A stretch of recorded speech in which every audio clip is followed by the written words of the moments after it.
Thank you again for everybody joining us. Let me take a moment to introduce myself. My name is Edgar Sasueta. I'm the Senior Director of Policy and Government Relations here at ACSA. But today I actually get the privilege to serve as the moderator for today's conversation. And that, as some of you probably came to today's session, as seen the information, we one of the things we've been proud of here, just as we've all been struggling to adapt, I've lost count, last 6-7 months, is we really, over the last couple months, tried to put a focus on what are the needs for our site administrators.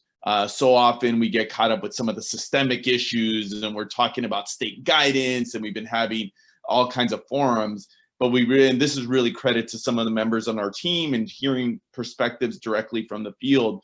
What is it that we can do to directly serve those folks that frankly are fighting and fighting to just keep our kids safe, to serve our students who day in, day out are really on the front line. So that was really one of the catalysts for us starting this site administrator series, the site leader series. And as we've been having some of these conversations, one of the themes that we would always get asked about, that there was always a focus, is this whole notion of social emotional learning and strategies to help support not only your students and your staff.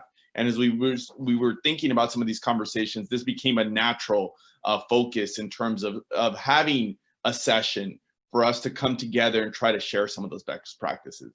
One of the things you will notice today, and actually I'm excited to say, because all of us have been, we're probably all zoomed out, right? And we've all been doing a lot of webinars.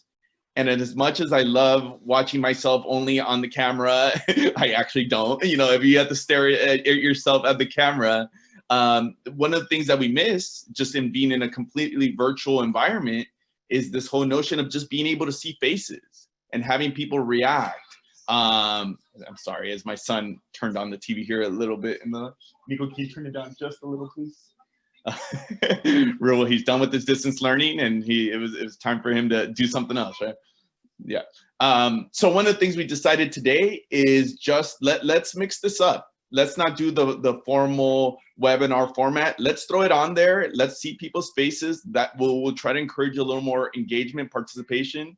If people are feeling what they're hearing from the participants, we're going to see it. If they're not, then we'll also see that too. But I think that's part of the beauty of having a little bit more of this interactive conversation. So with that said, we got a ton of great content. I want to make sure to give as much time as possible to our participants to get into their presentations and to get into the dialogue. So I'll do introductions in 1 second. I'm going to say this a couple of times, and you're probably going to get tired of me hearing this. We really do want it to be interactive. We actually selected a few of our members who, you know, through references, through what we've seen firsthand, are obviously leaders in some of these fields, but by no means do they have all the answers. And we know that a lot of you are doing some of this work. And frankly, we want to learn from some of you as well. So we're going to encourage folks to really utilize the chat as you're hearing things that resonate, as you're hearing strategies, things that may be challenges or things that are working. We really want this to be interactive. So please utilize that chat and let's have some engagement, both as we're having the conversation firsthand, but also as we could have another side conversation there. So our panelists today, I'm excited to go down the list, and then we'll have them give a little bit more context about them and their story. Our first panelist is going to be Joanne Hansen. She's a principal from Washington Elementary, and that's in El Centro. So we'll hear from her in just 1 second.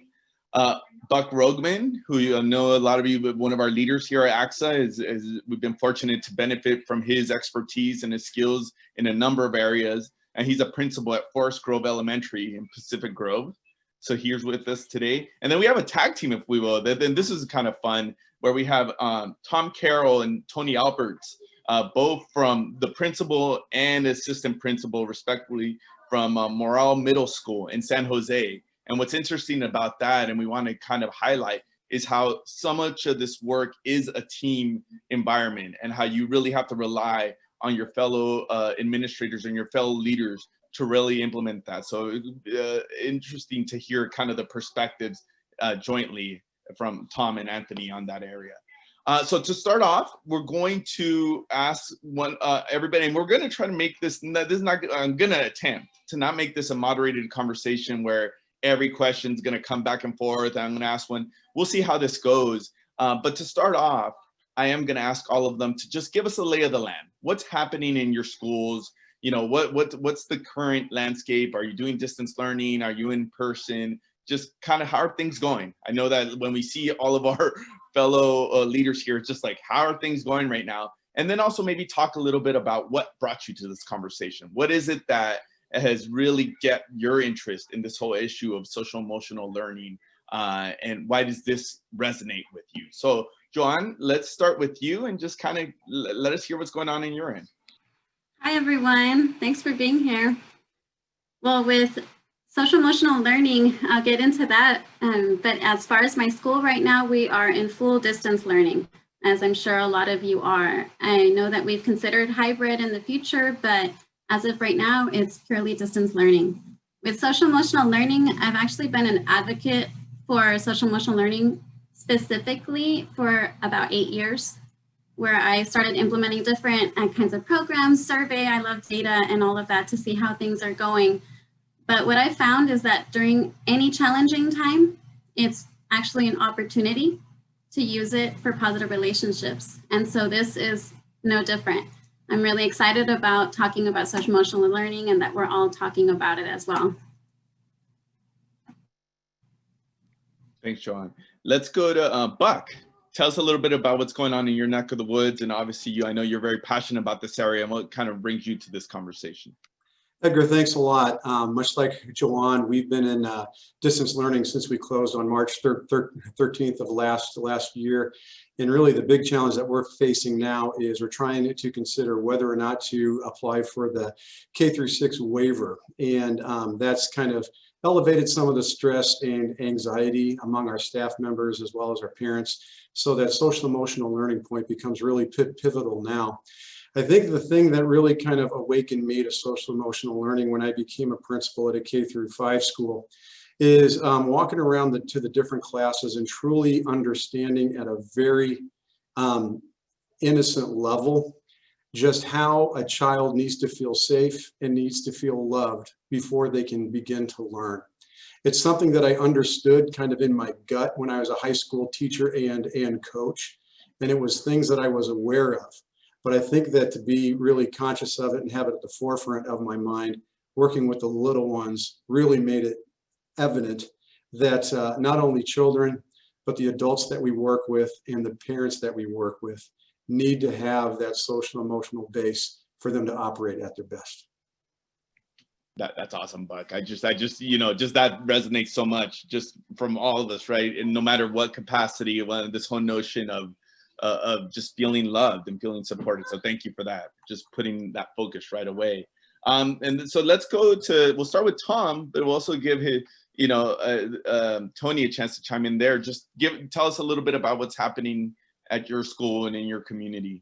Certainly. Well, hey, thank you very much for having us today. It's a pleasure to be here. Being in San Jose, part of Santa Clara County, we have moved into the orange tier. So while we're in full distance learning right now, our district actually just signed an MOU yesterday to bring back SDC students starting on November 30th. So, it's a tough dynamic right now. About 30% of our SDC students have actually expressed interest in coming back. We're polling our teachers right now because that would be a voluntary option for them to come back. So we are moving in that direction slowly but surely. As far as social emotional learning goes, it's something that clearly it's been a top priority, I think, for just about all of us. And something that I think, resonated with me that Buck stated is Tony and we've really tried to focus on not only supporting our students, but how are we supporting the adults? As the site admin, how are we supporting the teachers, the parents in order to then benefit the students? I know Tony can go into a little bit more about that. Tony, that's my intro. Nice handoff there. Yeah. No, I mean, so, Tom and I are both relatively new admin. I'm in my 4th year and he's in his was it 6th or 7th year off and on.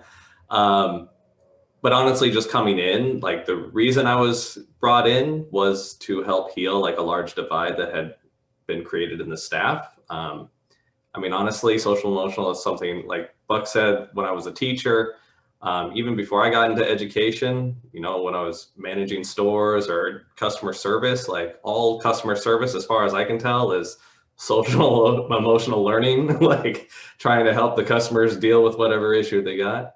And so I kind of brought that into education, or just brought it with me. It's not something new.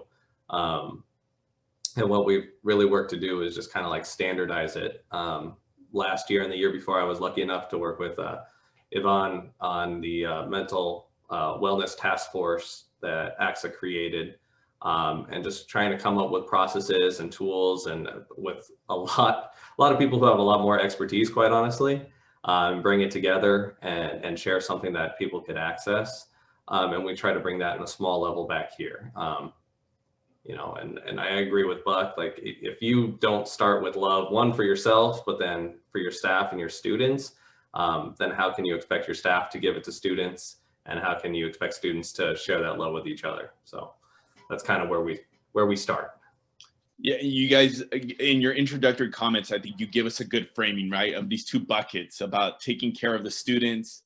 And I love like what Tony just said, that but you can only be as good for the students if you're taking care of yourself, or you as leaders taking care of those on your staff. So let's start with the adults, because I do think, you know, we take pride at ACSA that this is all in the benefit of students. But I think in this situation, if you're not making sure that the adults are in the right place, then how can we put our best self forward for those students? So let's start with some of the strategies that you're utilizing to kind of meet the adult needs, the mental health, the social emotional needs of your staffs. And let's start with Joanne, and we'll start, and then we'll go down the line on this one.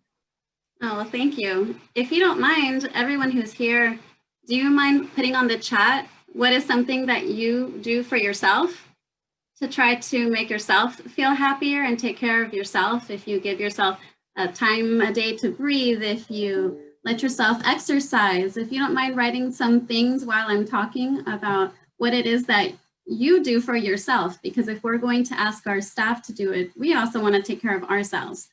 So for the staff, that's one of the very first things, being able to model it, being able to talk about how things are difficult for us as well, so they have something to relate to. And then when we listen to them, and during our meetings, I know right now, even as I'm looking through the room, when I'm speaking to you, you notice I'm trying to smile at you. I might act a little more animated. I'm asking you questions to try to see what you have to say. And when you notice something, I call it reading the Zoom room, right? So right now, for instance, we could try to read the Zoom room. And if we notice that people are sitting like this, then we know that perhaps we want them to speak up or ask someone something that's going on, to share things. So that's one of the very first things, is in our meetings, trying to listen and trying to genuinely show that we care about what people are saying. So for instance, I'll just give one example. We started having one of our first staff meetings, and the teachers had just had 30 minutes with their students on a Monday. So they come in and I see everybody just very quiet. I don't see as many smiles. And I start trying to ask them, hey, how'd the morning go? And figuring out what's going on. And it turned out that they were really stressed out. It was a Monday. They only had 30 minutes with their students to talk about what was going on for the week. And all of a sudden they have to hurry up and get to our meeting. So what I did was not just listen, but show them that you're going to do something, right? So the following week, I said, okay, well, how about this? Next week, let's start at 9:15, or one time I started at 9:30.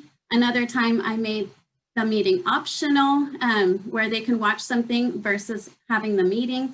So just one thing that I would for sure recommend, which I know most of you do, is really listening, reading the Zoom room, and then trying to show them that you are listening by an action that you do as an immediate response to what they said. So that's one of the things that I would mention.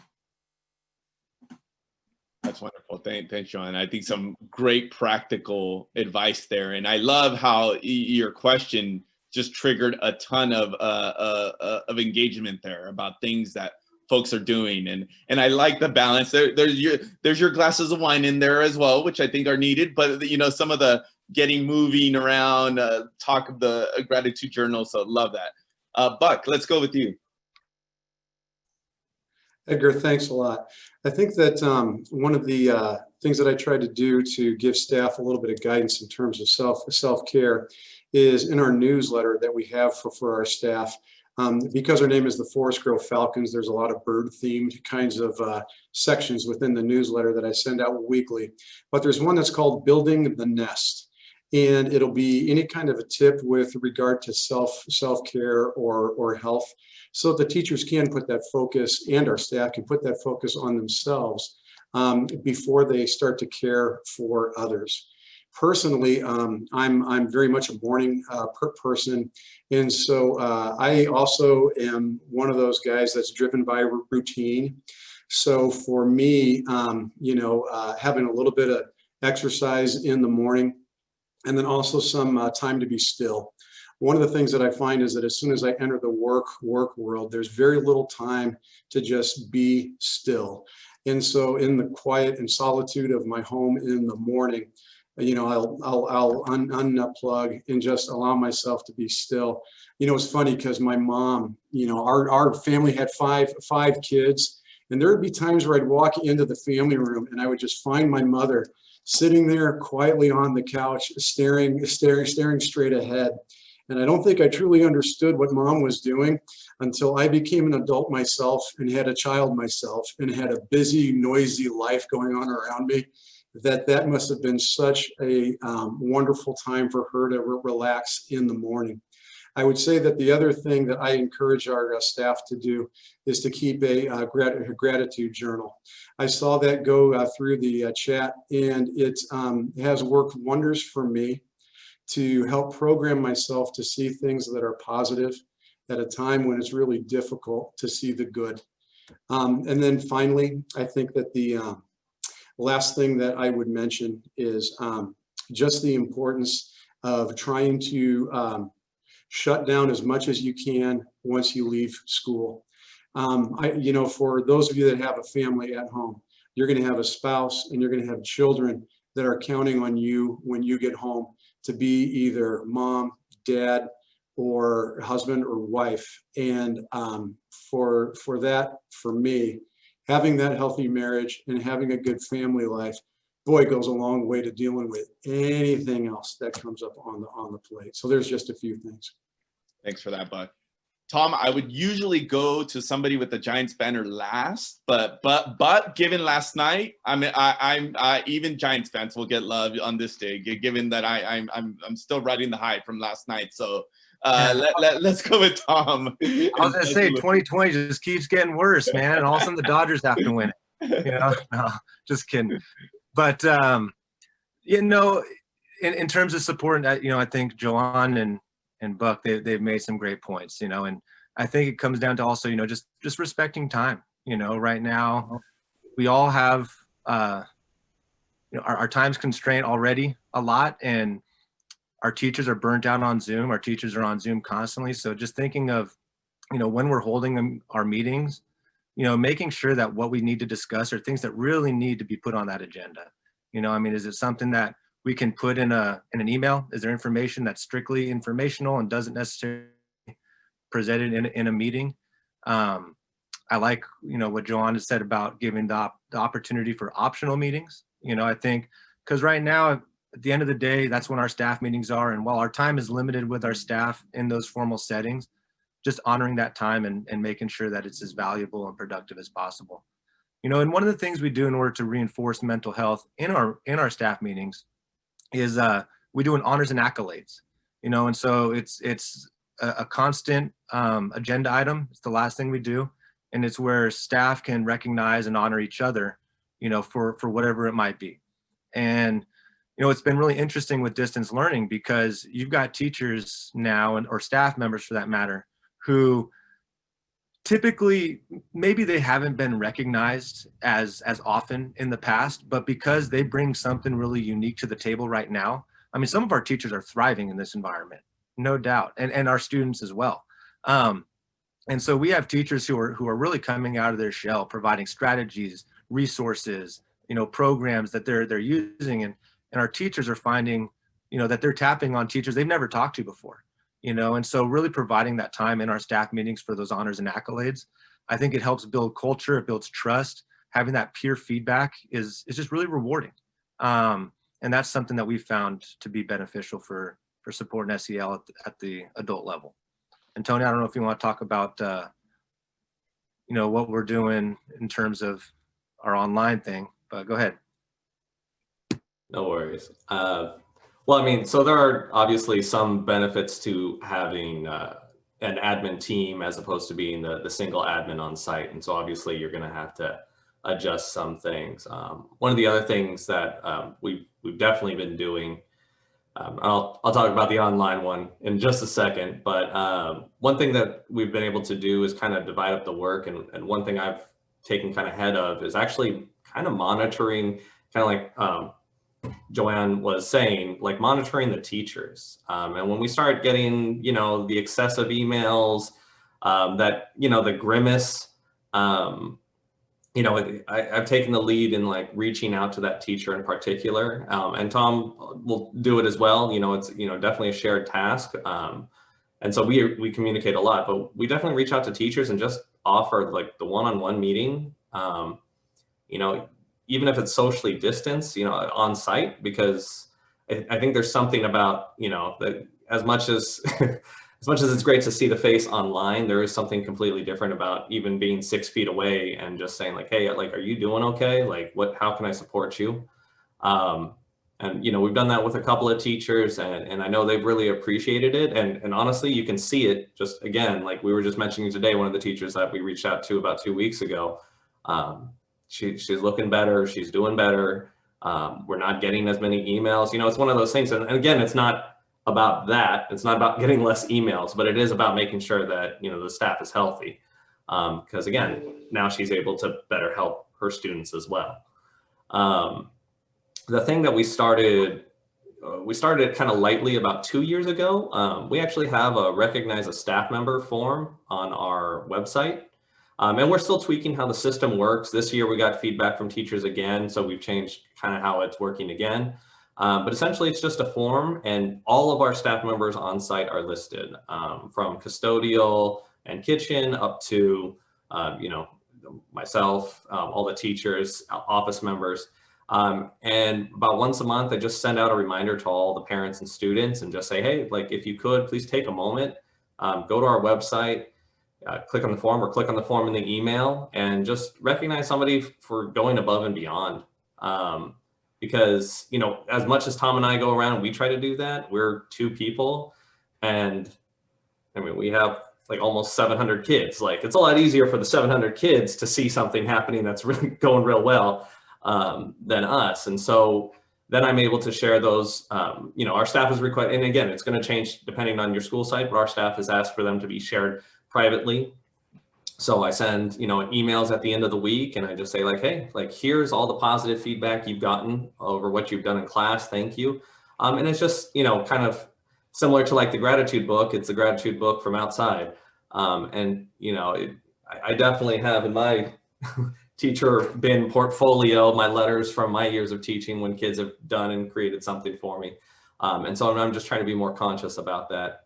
And that one I know a lot of teachers have really appreciated, especially on the hard weeks. So. Yeah, and to build on what Anthony is saying, also, for instance, you can think outside the box, right? So you can have the slides that I saw in the chat, right? And you can also, for instance, send cards home to each of your staff members that say something personal about each one. It's amazing how much that means to them receiving a surprise card. So for instance, on World Teachers Day, what we did was each teacher, by the time that World Teachers Day arrived, they all had, and including other staff members other than teachers, they all had a personal card, and it said open at 9:10. So it was going to be during our staff meeting, and then they weren't able to all open it. So you can think outside the box, and also, you know, how he mentions recognizing certain people, recognizing people that are not normally recognized, and taking advantage of the situation where you have more time to give recognition in other ways. So for instance, custodians, making sure that we celebrated National Custodian Day, making sure that your supervisors, your pupil supervisors, if they're on site, that we do something for them as well that's different. So those are some ideas. And you know how he mentioned also where it's slides, I saw that's the slides, the email, at the staff meetings. Well, just like we like using email, or we like slides, or we like it in paper, thinking about how staff likes things differently too. So UDL, Universal Design for Learning, for our staff. So for instance, if you don't mind, I'm going to share something. We know that teachers have a lot of emails, right? And so they might have difficulty reading all of their emails. Am I right? Yes? Yeah? Oh, yeah. Do they read it? Do they respond right away? But they get so many emails. Or some of you have a Google Classroom. Do you have a Google Classroom for your staff? Any of you? If you do, that's another way, right? You can have a Google Classroom. And in addition to that, if we want the teachers to model to the students, and then we want to model to our staff, then for instance, we can have our own, for instance, classroom for teachers and staff members. So for instance, they can have references to things that are not just in an email format, not just in a newsletter format. They have different ways of finding out the information. So here, for instance, there's links to everything. So someone might work better this way. They might work better with having their Google folder. They might work better by having their Google Classroom. They might work better with emails. And so there's just different ways that we can try to celebrate and communicate with staff based on their needs. Just like we like it, right? We like different ways. Thank you for that, Joanne, and thank you for, again, offering that practical example there. So you guys led me to one of the questions I was going to ask you. All of you touched on communicating with your staff and trying to engage your staff. So by all means, if you want to, others want to offer up other strategies, but maybe more specifically too, if you could think about staff meetings. How are you utilizing these times where you're bringing your folks together? What does that look like now for you? And what are you trying to do with that time designated to bring your teams together? Buck, why don't we start with you? Sure. I think one of the things that's been kind of nice about the staff meetings is that the attendance for us now is combined. The staff meetings typically used to be mostly for the certificated staff at our site, because the CSEA, you know, their work day had ended and they weren't getting paid to attend our staff meetings. Now in this virtual format, because it's so easy for people to get to the staff meetings, I think that just by having it on the screen, we've more than tripled the attendance at our staff meetings. One of the things I always try to do, you know, in our staff meeting is just to recognize the effort and the work that everybody's doing, and open with just appreciation for the folks that are helping to keep school and learning alive for us. You know, as I look across the screen at the faces of all of you hardworking site administrators, what's really kind of fun for me to see is it's really easy for me to see myself in you, that I completely understand a lot of what you guys are going through, because I'm going through that exact same thing. And when I'm speaking to staff, I want them to understand that too, that I know what they're being asked to do isn't fair, and that is really, really hard. And so I think that what I always try to do is start the meeting off by appreciating the effort and the work that they're doing. Also, we keep the questions running in the chat so that we have that ability to have some interaction, so it's not just me talking at the screen and everybody listening. We're going to have a pretty big staff meeting on this Friday that's going to talk a little bit about how to craft the reopening plan and kind of put together those nuts and bolts of the safety standards that we're going to put in place to make everybody feel like they can come and teach students and be safe about it. And I know that that's going to be kind of touchy. So I'm going to want the staff to feel like they're in a safe place to share their thoughts and share their feelings. And then I think it's really important to wrap back at the end with an honest expression to the staff about just how valuable they are to you. You know, I've just, you know, it's humbling and it's inspiring, you know, to see what our staffs have been doing at this time. You know, like my favorite part of the day by far is when I can just skip around from, you know, Google Classroom to Seesaw Classroom and just go from kindergarten to fourth grade, from fifth grade down to second, and see just the remarkable way that our teachers are showing up for students every day. Upbeat, positive, enthusiastic, almost willing the students to learn through the screen. And so when I'm privy and I have the pleasure of being able to see that, I want to recognize our staff in front of everybody else for that kind of work that they're doing. So Edgar, it's that kind of tone, you know, that we're trying to set. And, you know, I think that's been pretty effective as far as the virtual staff meetings go. Thanks for that, Buck. No, I love that. I could see how that would be appreciated from your team and the folks that are working in partnership with you. Let's go to Tony, and then we'll go to Tom about what you guys are doing and how's it working on your end. Well, I do think it's unfair that you keep letting Buck and Joanne go first because they have really good answers, and so I'm going to steal a lot of that. You know, I mean, realistically, it is more, again, kind of a combination of everything as far as our staff meetings go, like making sure that they are as narrowed down as possible. So it's specific, focused, it's to stuff that's applicable to what the teachers actually need to know and what they need to take away. We have that time for celebration, and definitely those acknowledgments on our end of, you know, what we're asking and what we're supporting them with. But I think a secondary part of the staff meetings is the teachers at times get so overwhelmed, especially middle school, when, you know, you have 165 kids possibly that you see throughout the week multiple times, that they don't get the one-on-one stories. And so, I mean, obviously, since the office staff is, you know, we're a multi-tiered support school or systems of support school. And so, you know, sharing honestly the stories of kids with staff at that time as well. Because there are a number that, you know, it's not something you really want to put in an email, especially, you know, and so unfortunately, sometimes our staff meetings can be a bit of a downer when we're doing those sorts of updates.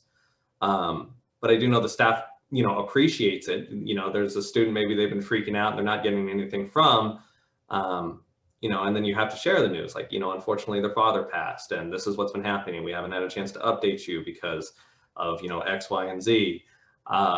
And so, you know, just making sure that you're also reminding them kind of continuously while you're supporting the teachers and staff emotionally, to be supporting the students as well. And that, you know, during this time, while education is incredibly important, you know, just reminding them that our kids mentally, like while some are doing well, there is definitely an increased number that are struggling emotionally and academically. A lot more of those, you know, students who've never been on a radar before are suddenly on multiple radars.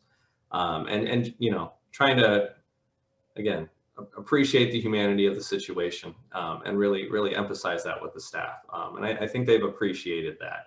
And actually, we made one staff meeting this year. We kind of voted as a staff not to have it. And then afterwards, like, even though the staff voted not to have it, they were all really angry that we didn't have the staff meeting.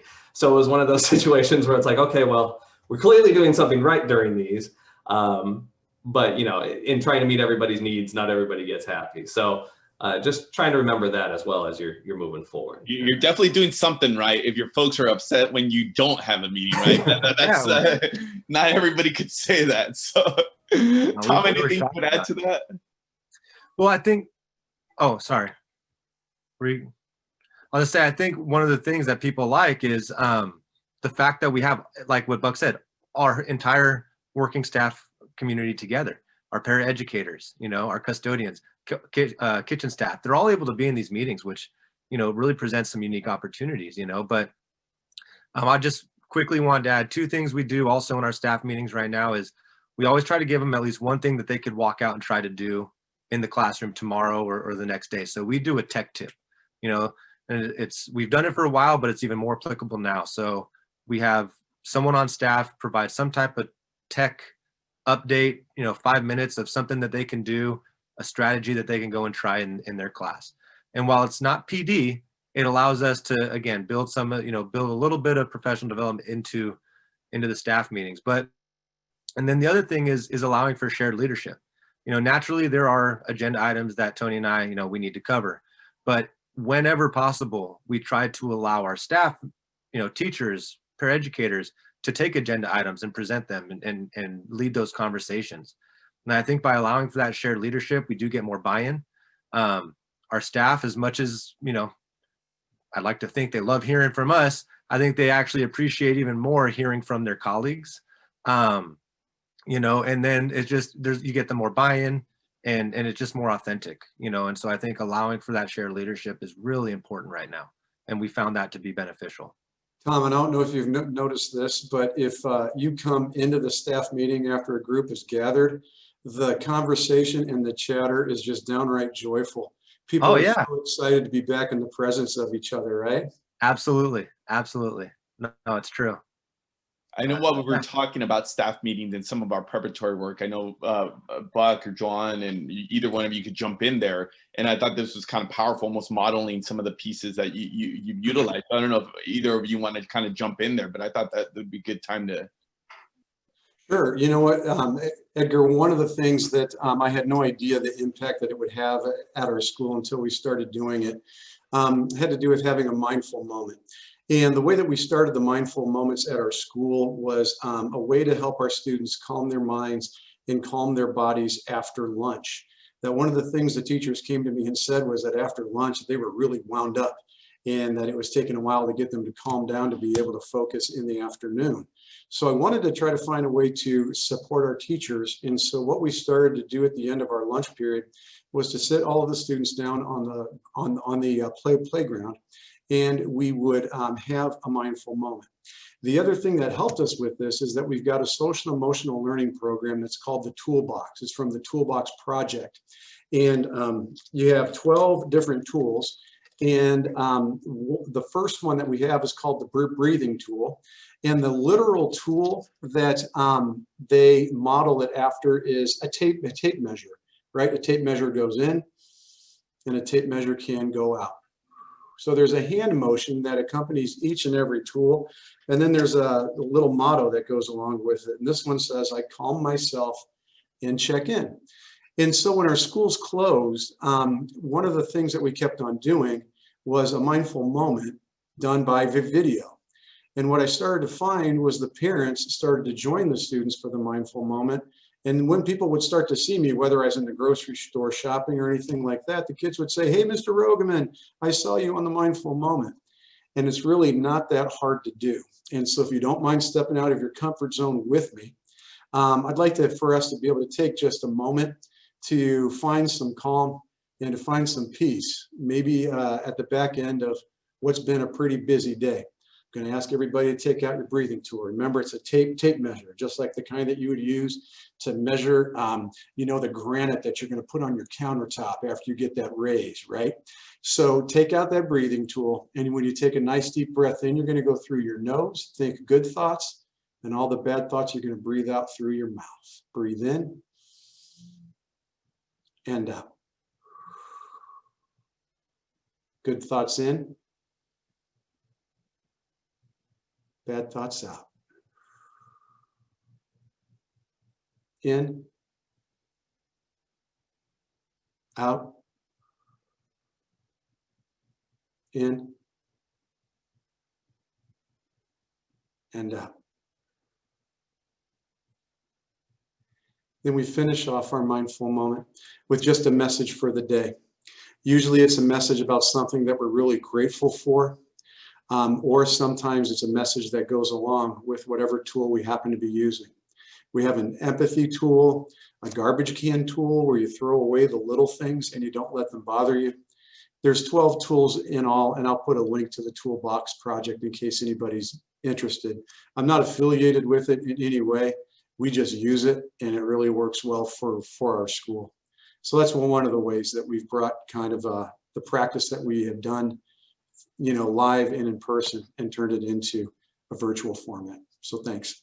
Thanks, Buck. I'm always amazed the power of breathing, right? Just the simple power of breathing and just how it makes us feel better. Joan, you want anything you want to add there? Yeah, and so there's so many different social emotional learning programs. Hopefully you sometimes go to the CASEL website where they have guides for different kinds of programs, and this one seems wonderful. Thanks for sharing. In other ones as well, they talk about breathing, for instance, in conscious discipline, if you ever look that up as well. They talk about specific ones that not only the students can use, but we can use as well, because it always is, again, with us, especially us, we get stressed, right? Just a little bit, a little. And so these are some things that can help us. So there's two different ones I'm going to show you. So one, I feel like I need to be closer to the camera, but one is you have your hands, right? You know, when you twist them around, you go in front of each other like that, and then you make them together. And then you hold your hands down, and then you take your tongue inside your mouth and you push it up towards the roof of your mouth. So you're putting pressure. So you're crossing your left and your right brain, and you're putting pressure to make your blood flow. So you do that, and what you're causing is you're causing, like as a child to an adult, you're making sure that you're able to connect all parts and that you're making sure it's pumping through. So then that way you're able to make those better decisions and you're able to calm down. That's one way, and it's not so obvious to people. So if you teach students or you do it in a meeting, you can't even tell if I'm doing it if I felt stressed out even at a meeting. So that's one way. And a second way is similar. What you do is you cross your feet at the bottom. So you're sitting down, you cross your feet.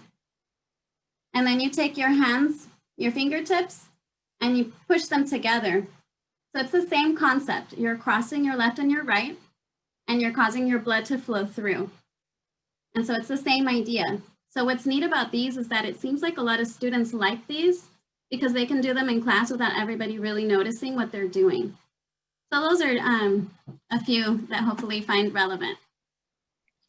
Oh, that's awesome. Thank you. Thank you for allowing us to put you on the spot there and sharing some of your tricks and tools there. You kind of already led us naturally to, as we're starting talking about the adults, but some of these strategies obviously can be focused on students. But let's go a little bit deeper there on now student engagement, communication, trying to really meet the challenges. Tony was talking about kind of the challenges that we know a lot of our students are facing. So whether it be strategies or just communication, how are you really thinking about this now with the focus of the students, given the natural barriers that we have now in terms of these screens and not being able to have them there in person? Let's start with Tom. Sure. Well, you know, again, we all got into this occupation because, you know, we want to impact students' lives. I know that for me, the best part of my days in a normal year is when I'm out of the office and go out and play basketball at lunch, you know, walk around, walk through classrooms and see students engaging in the lessons. And I think, you know, it's been really difficult, you know, finding ways that we can stay connected. And so, you know, Tony and I, we've tag teamed how we are communicating with our students. I send a Monday message every Monday, you know, uploaded onto YouTube. And it started off with just introductions. Hey, hope you're doing well. But we've slowly started to navigate into, you know, book recommendations, tools that they can, you know, hobbies that they can try to start. And so we will do the Monday message. Tony follows it up with a Friday message and just allows the students to see us. You know, they want to see us, they need to see us. And so being able to provide those videos every week has, but in addition to that, home visits. And home visits have kind of gone different ways right now. You know, sometimes we try to find reasons to make a home visit if we can. So whether it be a student of need, you know, we will go and try to make that contact. But just last week, we started up a club. It's a sculpting club. And we'd ordered a bunch of materials that needed to get to students. And we were trying to think, okay, we've got 12 students who need to get these materials. How can we do it? I was like, you know what? I'm going to go drop them off. And so I got in the car, got their addresses, went to each home. I got every single student. They each answered their door. Some of them, you know, again, didn't feel comfortable with me going too close, understandable, left it right there on the doorstep.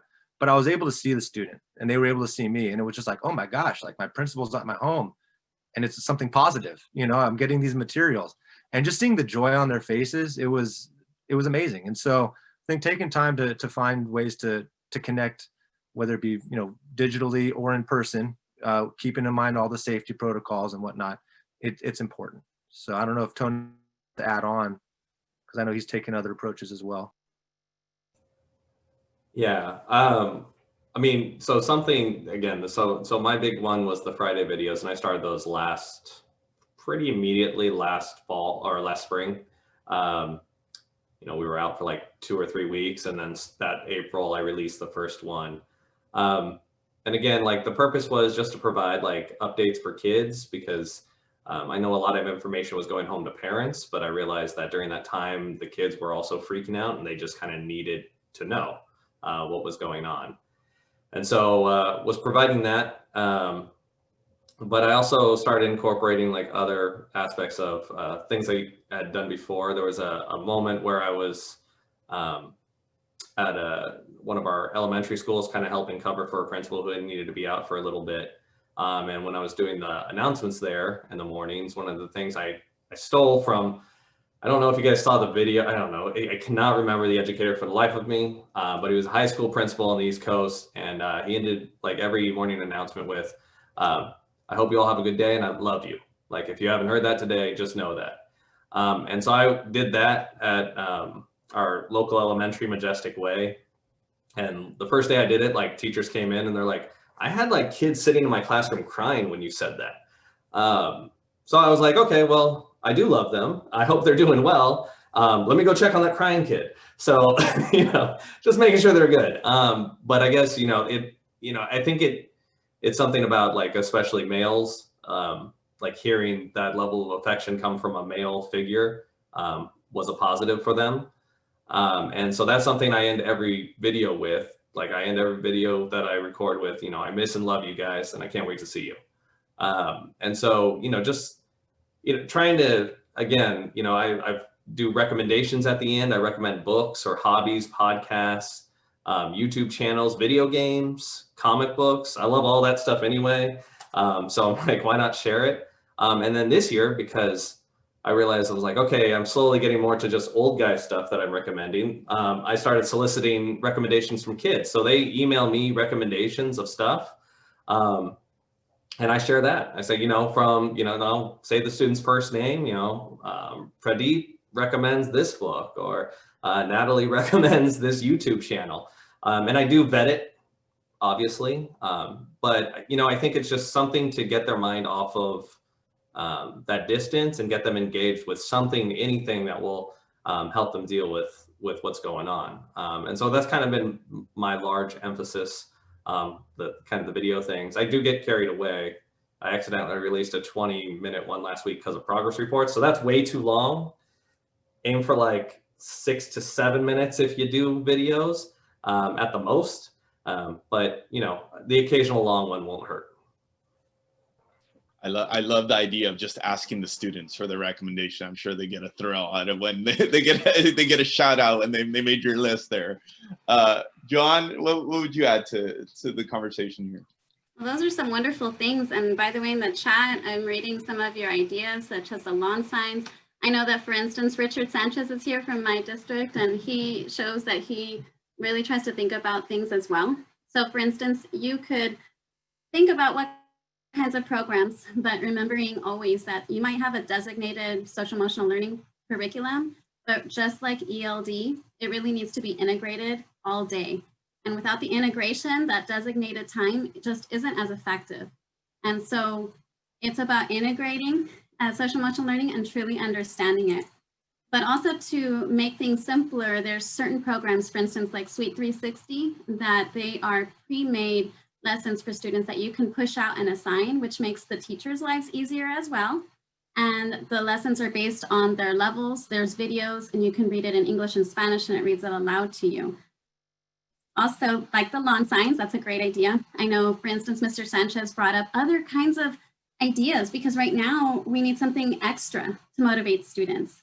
So he, for instance, looked up Classcraft. And so it's really about trying to find something different that might be needed during this time or afterwards. Also, you know how we talk about having a safe space, right, for students? So trying to think of how they can have that safe space there. Sometimes we get so caught up in having the students there all the time that we don't remember that if they were in the classroom, especially elementary, they would need to have time away.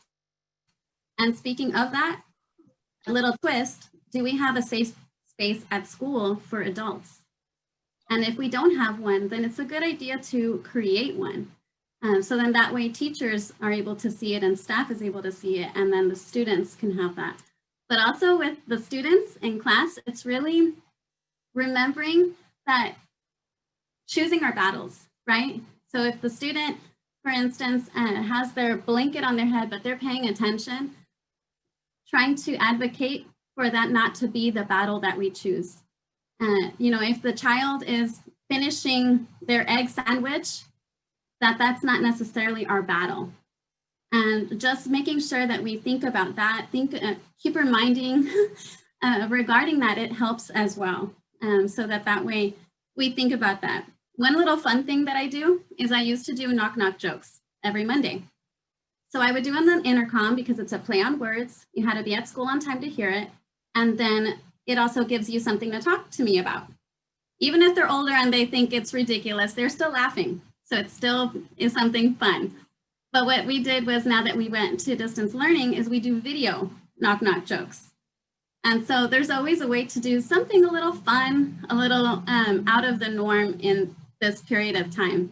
So those are some things that can help with students. And I do want to give a shout out to Richard Sanchez for that idea as well.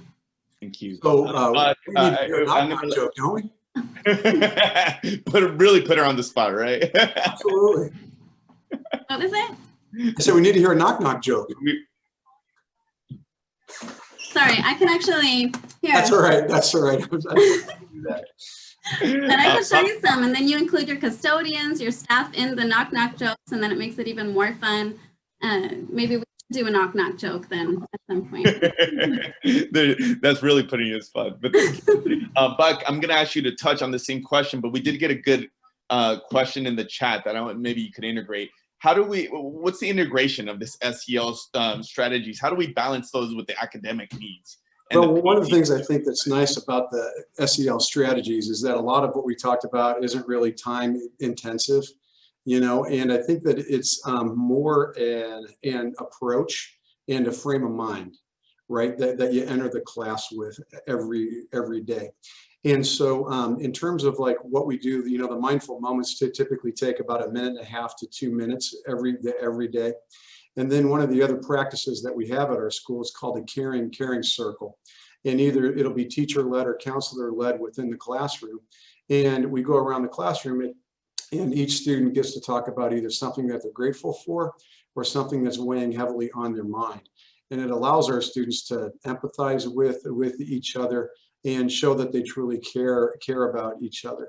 As far as like trying to still, you know, keep pace with instruction and to make sure we're meeting the academic demands that are required of us. One of the things that's been nice about the distance learning is it's allowed us to kind of thin out some of the standards that we're responsible for right now. And our teachers have really done a great job of identifying what is the most important.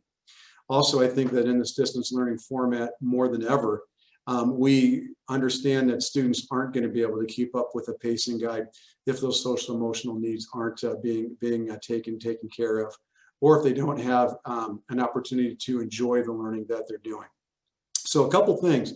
One is that if you make the math lesson enjoyable and interactive, you are taking care of a person's social emotional needs that way.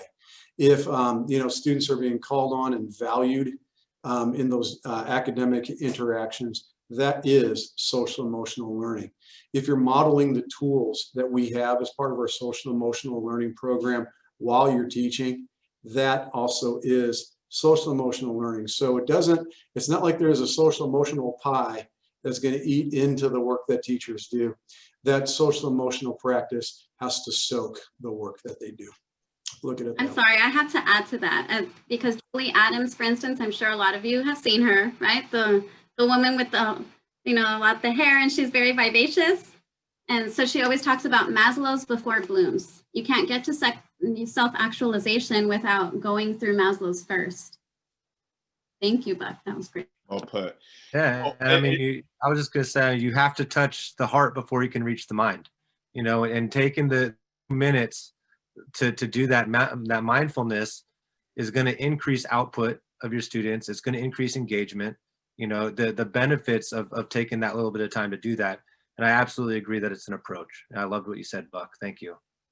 What's clear, we could talk about these issues for hours, and just you folks and the folks on the Zoom could just be sharing information, and hopefully there's opportunities in ACSA obviously facilitate to continue to share some of these strategies. I think to finish off, maybe to bring you back to where most of you started, is talking about the self, right? That you have to take care of yourself before you can take care of your teams, before you can take care of your students.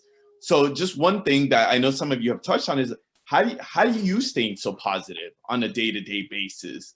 And, and with just any final thoughts or advice that you would give to all your fellow leaders as we continue to think about, because obviously the challenging times, there's no end date here, right? And what your motivation to get after it obviously is going to be challenged. So just kind of close us out on that. I'll start with Tony. All right. Well, I mean, my first and foremost message to like every member on here is that you are more than enough for what is needed right now. Everything you are doing, someone appreciates it. Trust me. And it might not feel like it. It might feel like, you're overwhelmed. And I'm going to say, I'm just going to go out on a limb. We're smiling now. I'm sure that for every person on this panel and everyone in here, there's definitely those days where you're just like, so I'm just going to sit under this desk and cry for like 10 minutes. Let's just get it out of the system and move forward. But I think, whether you're doing it consciously with like Buck's gratitude book, I mean, for myself, it really is about just, telling people like just genuinely how much I care for them. That helps me, just reminds me all the time that like I need to make sure I'm telling people I appreciate them, I appreciate what they're doing, that I love them, and that I'm happy they're a part of my life. And I think that keeps me in that hopeful spirit. And then this is not for everyone, but I have some very close friends who we do jujitsu together, and every Monday we try to kill each other. And so that balance of like both trying to kill someone and being very much loving to them, I think it's important to have like some sort of physical outlet as well as an emotional outlet. And if you don't have those, I mean, reach out. There are plenty of people out there. They're your colleagues in your district. I'm sure you've got old college buddies as well. During this time, just reaching out is a huge thing. Thanks, Anthony, for those final thoughts. Tom, let's go to you. Sure. I think spending time with my family, both Tony and I have 2 young kids. Our kids are actually the same age, 6 and 3, or yeah, about there. And so spending time with them, and that's really been my outlet, taking them for walks, going on the scooter. But I think right now it's really difficult finding that balance and that, where does work stop and your home life begin? When you're in this, I'm home right now. And so one thing that I've done, just one strategy, is on Friday night, I actually take my email off of my phone, and I do not put it back onto my phone until Monday morning.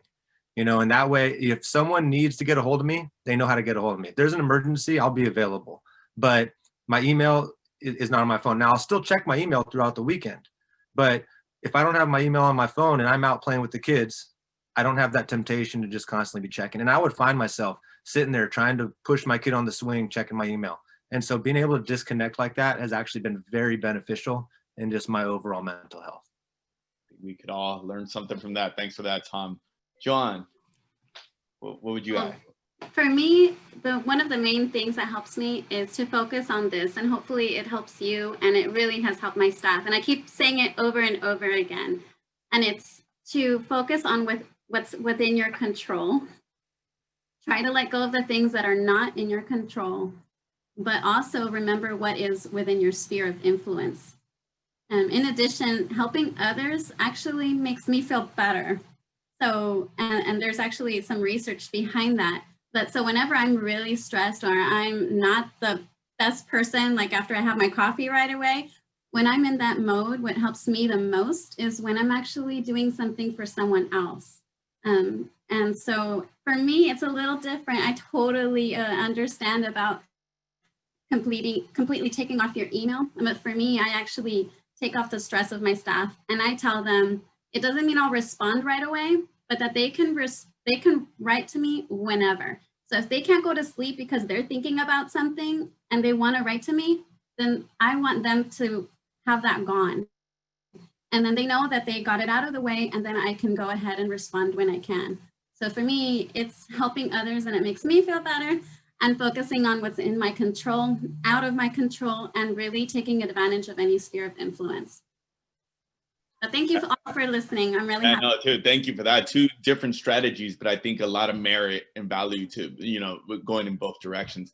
Buck, you get the chance to take us home here. Final thoughts on what would you offer?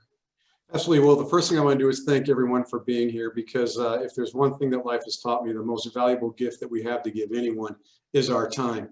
So thank you for spending this past hour with us. It really is an absolute honor to get a chance to share some thoughts. I think the one thing that I would leave folks with is just realize how much courage and strength that you do have within you. Anyone that takes on the role of being a site principal has a heart that is 10 gallons inside of them. And so realize just how much courage that you have and how much strength that you have.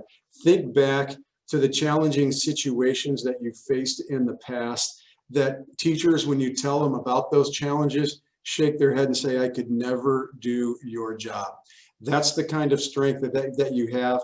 The last thing that I would say, folks, is that if you can come up with a plan for when you find yourself flat on the mat, that can pick yourself back up, that if you can find kind of a go-to recipe of things that you do when you're down that are going to pick you back up, try to have that. For me, it's the gratitude journal. It's getting out and moving, doing some exercise, and putting a little bit better food in my body. That if I do those three things, usually I can get myself turned around and feel a little bit better about myself. Do those things for yourself that make you proud of yourself. That will help you get off the mat in hard times. And remember, you all have a ton of courage and a ton of strength. Wow. Thank you. Thank you for that, Buck. And just on behalf of everybody here, just a big thank you to Buck, Joanne, Tony, and Tom for sharing your experiences, and for everybody here just for being able to share and connect. I know I speak on behalf of all the members of our ACSA staff who put a lot of work not only to these and the other site administrator series. It is really an honor and a responsibility that we all take very seriously to get the privilege to represent and try to support you folks who are doing this important work in the field. As a parent, obviously in my capacity at ACSA, it's just, I'm blown away by just, you know, every day what we hear, these stories, and just the gratitude and the energy and the love. I love how Tony put it, the love that you all are putting into your profession. So thank you for everybody. Thank you for joining us. Please be on the lookout. We're going to try to do a few more of these sessions. If there's anything that we can help, please don't hesitate to reach out. But thanks again for everybody joining us today. Enjoy the rest of your day.